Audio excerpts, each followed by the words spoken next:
You're listening to the Baumbastic Podcast with Andrew Ellis on Inside Arkansas.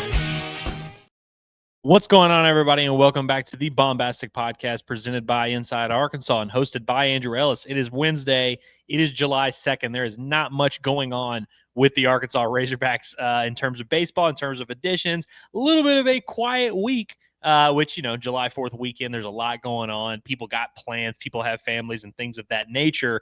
But we are going to be taking a look today at the Hogs of Summer, looking at some summer ball. And for those of you that are watching on or listening on podcast, I apologize because we're going to be pulling up a lot of videos and, nothing crazy. We're going to be reacting to some highlights and some Razorback summer ball stuff. But it's going to be a little bit of a visual episode. I'm still going to be talking about the Hogs. I'm still going to be talking about who's showing out, who's doing what during summer, but you won't get to see the cool visuals. So that's your cue, I guess, to go to YouTube if you want to watch that stuff. If you don't care, it's very grainy footage through chain link fences. So it's not necessarily the most HD anyway, and it could be a complete mess with me running this whole thing. My producer, who I had to fire yesterday for a separate issue, there's just a lot going on. But this is going to be an interesting episode, maybe a complete disaster again with me controlling the technical side of things today by myself, but we will make it work the best we can.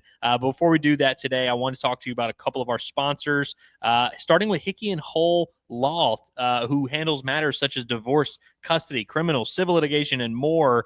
Divorce and custody cases are too important to try and face alone. Let Hickey Hole Law provide you with persistent and diligent representation to help guide you through the entire process. They've handled thousands of family law cases and have experienced nearly every scenario that may come up.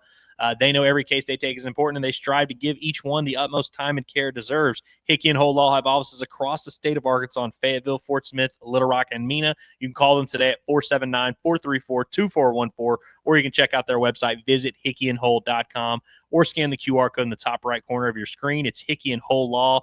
Things are about to get better. And now this next one is not actually an ad.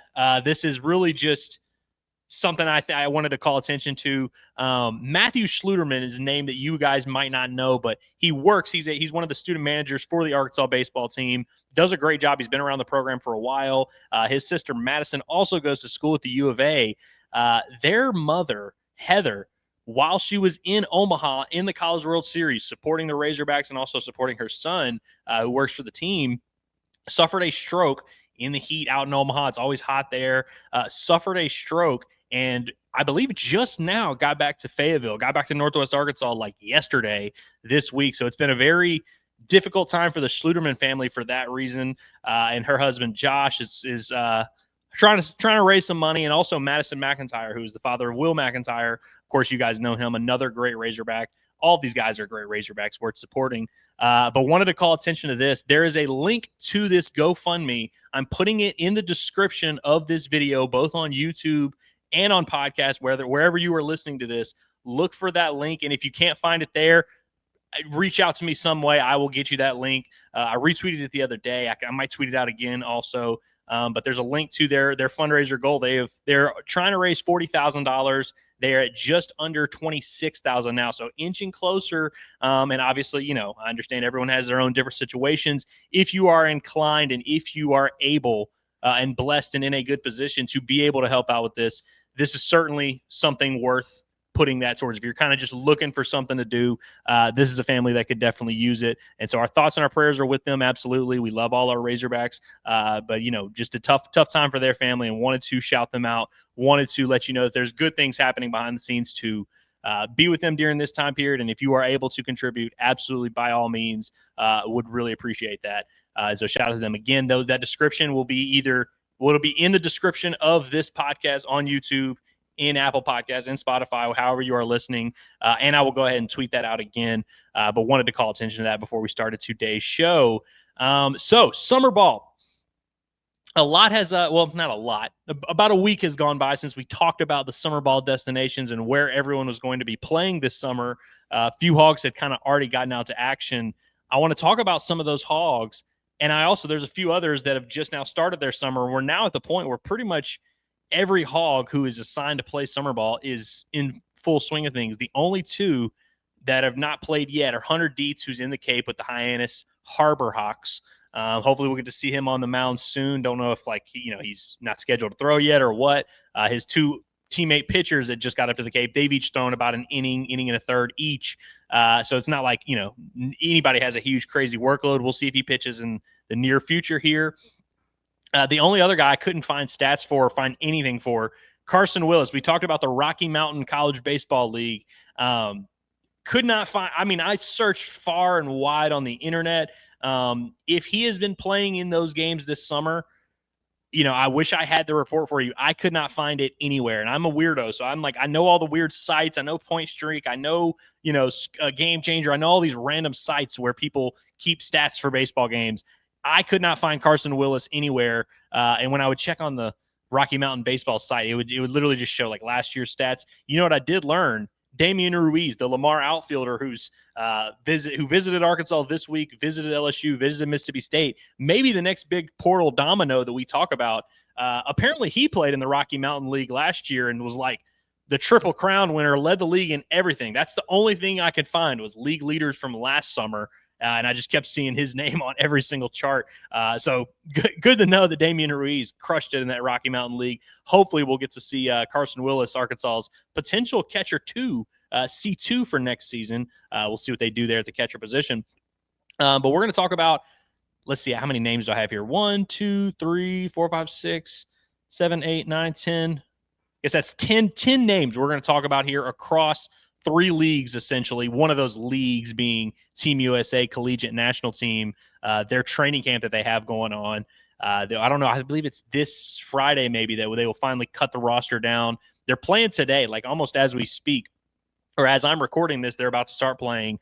There's another game tonight, so potentially Gabe Gackel will throw again. Potentially Cole Gibler will throw again. I'm sure Ryder Helfrich will get a few more ABs, potentially Cam Kojal as well. And we'll talk about how those guys have done so far, at least as of this recording, because these things are, these guys are playing every day. But I want to start in the California League with a young man by the name of Steele Eves. The last time that we spoke about Steele Eves, he had just gotten out to Santa Barbara into the California League to start his run there. And he had made his first appearance. He had gone an inning and 2/3, allowed 1 hit, 0 runs, 0 walks, 2 strikeouts. Since then, he has made 2 appearances, both of which came in the 9th inning, both of which came in save situations, both of which included him going 3 up, 3 down without allowing a base runner. So for the week, 2 innings pitched, no hits, no runs, no walks, 3 punch outs. And so for the summer, Steele Eves has thrown 3 2/3 innings, allowed just 1 base runner, a single, and 0 runs, 0 walks, and 5 strikeouts. Again, it's been one inning here, 1 inning there, and then an inning and 2/3 in his first outing. So not a huge sample size, nothing crazy, but good to see Steele Eves again. This experience is very valuable, man. Like, you cannot oversell it at all. It really matters for a guy like Steele Eves in his exact situation. Steele Eves threw like 8 innings this past year at Arkansas, and they were all low leverage situations. Now, I understand a 5-4 game in Santa Barbara, California may not seem like a super high leverage situation, but hey, if you're going to try to take that next step and be a guy that comes in as a late inning type of arm and potentially a closing option or maybe a high leverage middle relief option, that's the kind of steps Steele Eves is going to look to take in his sophomore year at Arkansas. I think this is great experience and good to see him doing really well. Now, again, his team has a lot of SEC players on it. The Santa Barbara Foresters, I don't know. I don't even know the standings of the league. I don't know how they were doing, but I know there's a lot of SEC teammates that he has, including some of his Razorback teammates. It's not necessarily like he's facing big league competition, but it's definitely nothing to scoff at. Like, these are dudes at D1 schools, and so for him to be throwing the ball really well, I think is a really good sign. Let's take a look. Now, this is where the video portion comes in. We'll see how much of a disaster this is. Let's take a look. And this is maybe the worst video I have. This is the shout out to the Conejo Oaks, I believe is their name. They put this video out on YouTube streaming the game the other day. This is where I pulled this video from. Let me see if I can make this full screen since it's such a tough video here. Hopefully y'all can still hear me as we do this, but that's Steele Eves on the mound, but I don't know if you can tell. Slider low, swing and miss, strike 3. You're out. Great stuff. Great stuff from Steele Eves. And again, that's the worst of this of the videos that I have.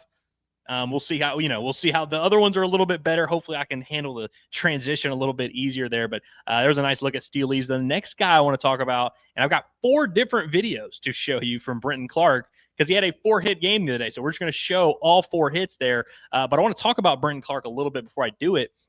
Now, again, you guys, by this point, if you've been paying attention, been doing your homework, been listening to the Baumbastic Podcast, been paying attention with Arkansas baseball, you're familiar with Brenton Clark, despite the fact that he did not play, redshirted his first year at Arkansas. This is a guy that already was making waves when he first got on campus in the fall, got on base a ton, didn't go quite as well for him in the spring, and that's ultimately why he redshirted. But this is a guy that was not as far away from being a legitimate player in the SEC as it may seem, considering the fact that he did not play. And of course, there's been a couple guys in recent memory that have had similar situations. Jacob Nesbitt didn't play at all as a freshman, comes back and ends up starting every day at third base. Reese Robinette did not play at all as a sophomore, played a little bit as a freshman. He ended up being Arkansas' starting first baseman in the NCAA tournament and hitting a home run off Cade Anderson in Omaha. So again, there is precedent for someone who kind of comes out of nowhere and becomes an everyday player. I think Brenton Clark is very much a candidate to do that. Now, again, when you're a freshman that comes in as a position player and you don't play every day, one, it's really hard for the school that you're at to keep you. It's really hard. I mean, Gabe Frazier, for example, who did play a decent amount, got some starts, and didn't start down the stretch, didn't play a ton down the stretch, but got a decent amount of action. Even he wanted to go check out and see his other options, because this is when you're a position player and you're not playing every day, it's really hard to get a lot better. You know what I mean? All these guys, you kind of have to get better year after year. It's very competitive in the SEC, and it's really hard to get better if you don't play. So a lot of times when you have a kid like Brenton Clark, who had a little bit of buzz as a recruit already, had plenty of interest there, when he comes to Arkansas and he had some moments, looked like he was going to maybe even get in the starting mix in the outfield and winds up not playing at all. Right away, it's kind of like, all right, is this guy going to stick around? Ultimately, the portal closed yesterday, by the way. So he hasn't entered it, now. He's, unless it would have to be in December or something like that for him to enter the portal. So I think it's notable that Arkansas was able to retain him and give him a chance to maybe compete in the outfield next year. And we'll see if a year bigger, stronger, and just more mature helps him. This is a guy that can get on base a ton. Now, he doesn't hit for a ton of power. He did have a couple home runs last fall, but has not hit a home run this summer with a wood bat. But he's just getting on base, and he's doing it at a really high rate. He's played 18 games so far in California, has 76 plate appearances, 56 at-bats, has 21 hits. That is good for a .375 batting average, 3 doubles, a triple, has walked 19 times in 18 games, and only 7 strikeouts in 76 plate appearances, so below a 10% strikeout rate, which, again, this is, he's not facing 98, 99 every night. He'll face better arms in the SEC, but that shows you a little bit about his bat-to-ball skills. Does not strike out a ton, almost 3 times as many walks as he has strikeouts. And, again, that's something that he really did pretty consistently in the fall, just get on base at a high rate, had one of the better batting averages on the team, hits the ball to all fields, just a really mature approach for a guy that has not technically played in a collegiate baseball game yet. So for his splits on the summer, he's got a .375 batting average, .526 on base percentage, and slugging .464. That is good for a good little .990 OPS. Let's take a look at some of his work. If I can get this pulled up, we might not have to go full screen for this one. This is a triple here. You can see this one down the left field line, left on left. Let me restart the video just because I feel like I was all out of sorts. Here we are. Left on left, boom. Ball's down the left field line. The left fielder tries to make a diving catch, does not make it, and you see Brenton Clark there running around third base. Let me see if I can get that full screen layout real quick. We'll play it again because I don't know if you guys got a good look at that. One more time. Left on left. Ball goes down the left field line. Guy tries to make a diving catch, doesn't make it. Great stuff for Brenton Clark there. Let's take a look at his second. These players. That one's scolded out towards center field. It's going to fall in. Harder than the triple that he had down the left field line. That is his second hit on the day. Third hit here. Right back up the middle. Smacks the pitcher right off the pitcher's glove. And it took his glove completely off. He was not able to make a play there. And then this is when you know it's your day, when you get a swing like this from Brenton Clark. It's nighttime. Bloops one into left center field, drops right in between left fielder and shortstop. He's able to leg it out, get a double. The shortstop, by the way, that almost made that play was Tyler Holland, his Razorback teammate, who is hitting 135 this summer, but is playing shortstop, doing a great job, being a great athlete, good defender, good team guy. Has not hit the ball super well this summer, but there's a look at what Brenton Clark has been up to this summer. Again, I think this is a guy that I at this point, like it's like the worst kept secret. Like I would say he's under the radar, but I feel like so many Hog fans already kind of know there's something there with this kid, and so it's not necessarily going to be the most stunning thing in the world if he ends up getting himself some legitimate playing time there. Now let's move over to a very different side of the country, and let's go to Cape Cod. And first, we'll just talk about what all three guys have been up to before we play the videos. Like I said, the pitchers not named Hunter Dietz, so Tate McGuire and Colin Fisher, have each made one appearance to this point. Colin Fisher goes an inning and 2/3, doesn't allow a hit, doesn't allow a run, did walk 2. I went back and watched every pitch from this outing, and they were fair walks. I mean, he's getting squeezed a little bit, but he did issue 2 walks, which is not really like him. He's a big-time strike thrower, but also had 2 strikeouts, got some swings and misses, one with a fastball, one with a breaking ball. So love to see that. And Tate McGuire did not get to watch his outing because the Wareham Gatemen, that's who he's playing with for the second summer in a row. They do not have their games available to stream anywhere, so you just got to hope that for some of his later outings, they're playing against someone that is also streaming these games. But Tate McGuire, who, again, had a really, really productive summer last year with this same team, he's back, made his first appearance, threw 1 inning, didn't allow a base runner, 3 up, 3 down, strikes out 2. So don't have to see the video to know that was probably a pretty good outing. If Tate McGuire puts together a good summer, I feel like that might be enough. They can induct him into the Cape Cod Hall of Fame. The dude, I feel like it's kind of crazy. Jace Borfin was this way before he really became a guy at Arkansas. He had back-to-back summers where he just crushed in the Cape, and so we were all kind of like waiting on it. I can't wait for like Tate McGuire to come to Arkansas or return to Arkansas, and we'll be talking about if he can unlock like that mythical version of himself, Cape Cod McGuire. We might have to start calling him that, but he's off to a nice start this summer. I think this is going to be a big one for his development as he continues to evolve a little bit as he becomes a junior. Now starting to get a little bit of hair on his chest. Cole Gibbler already has the hair on his chest, and we'll talk about him in a second. But Tate McGuire, I feel like, is on the cusp. If he can just put together a few good outings this summer, would do wonders for him going into his junior year. The only other Razorback that has played games in the Cape Cod so far is our guy Kahio Aloy, the DH, who is now a 2-way player. Kahio Aloy is 3 for 9 so far at the plate. 1 walk, couple strikeouts, driven in a run, scored a run. Hasn't had a ton going on, and he is 3 for 9 with 3 singles. So it's not. We'll see if the power translates with a wood bat. I think that would be it'd be really cool to see, because wood bat. Here's the thing about wood bats. Everyone always says, if you with aluminum bat to wood bat, you're hitting for more. It's easier to hit for power with an aluminum bat, and that is true to an extent.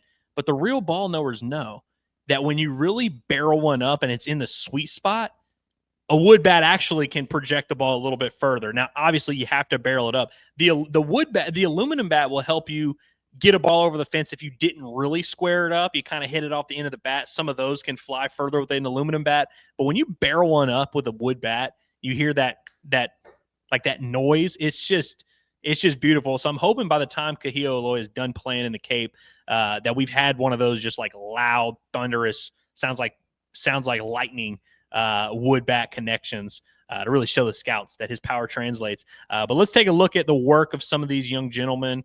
Let's see where we at here. Let's go with Kahio Aloy's RBI single. When there's we won't even runners have to make in this scoring one. Position. Let's see. Oh, wait, hold on. Let's restart this video here. RBIs, and he hits one hard down the Ripped left through field the left line. side. That's going to score bases one. loaded. Stop Came up with sign bases linked. loaded. First pitch just jumps all Barnes over a back left-handed within changeup. 3, station to station. Love it. On the bases Love the loaded, aggressiveness RBI from single Kahio Aloy. for And let's see. Here is his second single of this game. Went 2 for 4 the other night. Boom. Into left center field. The announcer was going on a little rant about Gage Wood before that. Now, I also wanted to pull some of these clips just because I thought it'd be funny, honestly, of Kahio Aloy playing some right field. Let's take a look, because this has been a very hotly discussed thing of like, can Kahio Aloy play right field? He is playing right field this summer, and he's getting some valuable experience. Let's take a look at his handiwork, the Gold Glover himself. and Ken Schmidt skies one Look at him high back there. to the Dark Oh, he right had field. it. He had it the whole Boys way. got it I mean, for out it's come number on. He's one. just messing around out there. That's easy work. Easy work. Let's take a look at this one too. Oh wait, my videos are all over the place. Little salt to the wound. Right. Guys it towards right field, shallow depth for Aloy, and he Beautiful. reins it in for Beautiful out number work. 3. Look at him. More He looks like damage done for the Commodores. looking like a young Kendall Diggs out there, man. I love it. A matter of fact, I felt like I had a video of Colin Fisher striking somebody out, so I'm going to filibuster a little bit while I get this Colin Fisher video queued up. Here it is now. Here's Colin Fisher's. Swing and a miss on a breaking ball miss on a breaking tailed ball away out. from the meat of the strike zone. By the way, a lot of these videos you may recognize if you follow me on Twitter, because I do tweet out a lot of these as they come. And like I mentioned, there's games happening tonight. Like today is Wednesday. I don't know what time you guys are listening to this, maybe 5 p.m. By that point, these games will be underway. And so check Twitter. Maybe, if Hickey Hole Law homers tonight, you might see that clip out there. If he homers tonight, I'm going to be a little bit annoyed that I did the episode on the summer ball breakdown the night before he hits his first home run. But that's what Arkansas's got going on at the Cape. And now before we get out of here, do want to run through some of these Team USA guys real quick. Cam Kojal, I'll be honest with you, has not gone super well for him. And by the way, before I even start this little soliloquy, Team USA, again, I think it's 57 people. I think that's the number. At least I've been saying it a lot. And so if you say it a lot, it becomes the number. I believe it's 57 players that are there in Cary, North Carolina, I believe is the name of the city. They go all around. They've been to Kannapolis, they're in North Carolina. That's where this Team USA thing's going down. They're going to trim it down to a team of 30. Does that sound right? 34? I can't remember, but they're cutting basically half the guys. And when I say cutting, there's a lot of really good players that are going to get cut. But so they're going to trim down that team to whatever, 30, 35. I honestly should have looked up the number before I did this. So some of these, it might not be all 4 of these Razorbacks that went to the mini camp that will actually be on the team and get to go to Japan and play a little series there. But that's going to be really cool regardless. I imagine at least a couple of them will make the team. Cam Kojal is funny on his YouTube video, which, by the way, I've referenced it on the pod 1,000 times. Cam Kojal Outdoors, his YouTube channel is absolutely electric. He put out an episode yesterday that featured a lot of your favorite Razorbacks, both Aloy brothers, Justin Thomas, Reese Robinette. They stopped by the pool, hung out with Ryder Helfrich, a few other guys. It was a Cole Gibbler was in there. It was a good time. The Aloy's father was in there, but it was just a really good, wholesome video of just guys being dudes. He's crushing it over there on that YouTube channel. Go check that out. But on his YouTube channel, they were talking to the Aloy father, and he was like, "Oh, you're going to play Team USA?" And he was like, yeah, he's like, I'll be the bat boy if they need. I'll be the water boy if they need one. I'll do anything for that team. And he meant it because he's playing center field, or at least he played center field in their most recent game. I think he's going to be back at second base today. But Cam Kojal, I thought it was a typo. I was texting Daniel Shee about it because he was like, "Hey, are you seeing this lineup? It looks like Cam Kojal's set to play, hit second and play center field, which would definitely be a notable development." I don't know if that's just Team USA doesn't have a ton of outfielders. I don't know if DVH wrote a letter and was like, "Hey, I want to get a look at Cam Kojal in center field." You remember before the season, DVH was joking about Cam Kojal playing catcher. So maybe we shouldn't just rule out anything when it comes to Cam Kojal. And he's got the mentality, of course. He's ready to. He'll do, like you said, he'll be the bat boy. He'll be the water boy. He'll do anything these coaches ask him to do. And so they asked him to play center field. I checked the numbers. He did not have a ball hit to him where he had a fielding opportunity. He did not have a put out, did not have an assist, did not have anything going on. So we didn't get a real good glimpse at what he can do out there. But I thought that was very interesting. And, I don't want to overreact and be like, "Hey, that means Cam Kojal starting in center, and now that changes how Arkansas is going to do their offseason." I don't want to jump that far. But I did think that was interesting. But for Cam Kojal at the plate so far, he's 1 for 10 with a walk, a strikeout, and has also been caught stealing. Only struck out once in 10 AB, so it's not like he's just getting mowed down or anything like that, but has not gotten things going yet offensively. Ryder Helfrich, who I might as well just go ahead and pull up the video. Ryder Helfrich has had a few fewer plate appearances. He's 1 for 3 at the plate, been walked twice, been hit by a pitch, scored a run, driven in a run, and struck out once. He drove in his run, which was himself, with this beautiful opposite field swing. You want to talk about power with a wood bat translating. To right field. That's slicing towards the line. Gracious. Bad year for the freshman righty. Here's his pitch. That one's cracked. Deep out to right field. That's slicing towards the line. On the run is the right fielder, and Bailey, he can only watch because that one's gone. Man, I tell you, with a wood bat, man, you want to talk about power translating with a wood bat. One, that's a good look. It was a 96-mile-an-hour fastball on the outer edge. Great piece of hitting to just kind of hit it where it's pitched, go the other way with it. As the kids say, don't try to do too much. I love that approach from Ryder Helfrich. We didn't see him, he would have an occasional hit to the opposite field. I think he may have had one opposite field home run. He would every now and then have a hit to the opposite field, but it was really like against the shift, just kind of squeaks one through.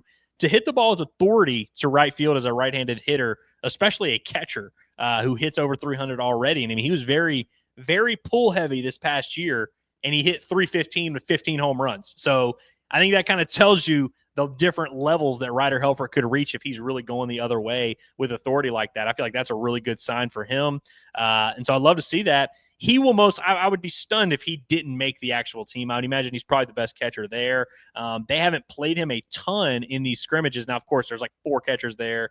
You got to play some of these guys. And I think he's gotten whatever it was, 5 or 6 plate appearances.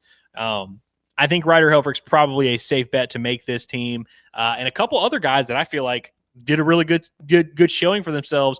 Gabe Gackle, who this is his second year with Team USA, he threw 1 inning, threw 9 pitches, got the first guy he faced to ground out, ends up giving up a base hit up the middle, and then gets a double play ball, 6-4-3 double play, gets him out of the inning. So 1 hit, 0 runs, 0 walks, 0 strikeouts in 1 inning of work for Gabe Gackle. That is all he's thrown so far. Maybe he throws today. I don't know. I don't know if they're what they're scheduling some of these pitchers. Some guys they've thrown a few innings, some guys they've thrown once, and so ideally, I bet they would probably be throwing in the next day or two. I think there's 2 more games left. So probably looking at 1 more outing for Cole Gibbler and Gabe Gackle. And again, I'm going to be kind of pissed if it happens tonight, right after I did this episode. But if so, I will tweet out some type of update, assuming it's positive, which of course it will be. And speaking of positive updates, Cole Gibbler goes 1 inning, allows a base hit, but does not allow a run, does not walk anybody, strikes out 2, only threw 11 pitches. And the reason he only threw 11 pitches is because his 2 strikeouts only took 7 pitches, including a 3-pitch strikeout against Rock Chalowski, which, if that name sounds familiar, he was a shortstop at UCLA who Arkansas eliminated in the College World Series, but he's also the guy who was named a first-team All-American D1 baseball at shortstop over Vahiva Aloy. He's a true sophomore, so next year he's very likely going to be a top 3, top 5, potentially as high as literally number 1. Like, he is that type of talent, that type of player. I mean, legit might be the best returning college player. And by the way, in this very scrimmage that I'm referencing, went 3 for 5 with a home run and a double. So the dude's pretty legit. So for Cole Gibbler to go out there and strike him out on 3 pitches, that's big time stuff. Love to see that. Love to see Cole Gibbler being a dude, which is just what Cole Gibbler is at this point, man. And I don't have any videos of their outings because it was just a radio-only broadcast, but there's your update. There's your rundown. So hope you guys enjoyed that. Hope the video stuff wasn't too confusing and too weird, and I hope that you guys that are listening on Spotify are not like annoyed with me right now. But hope you enjoyed this. And again, if you want to see some of these videos, I tweet out these summer ball videos pretty regularly, and so we'll keep you covered with all that coverage of Razorback summer ball stuff. Hopefully we'll have some news about how awesome Damian Ruiz's visit went and how he's dying to commit to Arkansas. Hopefully we'll have that update here soon. But for now, you just get a bunch of summer ball highlights. So hope you enjoyed it. And again, we will be back tomorrow. We will be off for July 4th. No Baumbastic on July 4th. Enjoy your hot dogs. Enjoy your burgers. Enjoy being an American. Hope you guys have a great day. We'll be back tomorrow. Appreciate you for listening to another beautiful edition of the Baumbastic Podcast. Have a good one.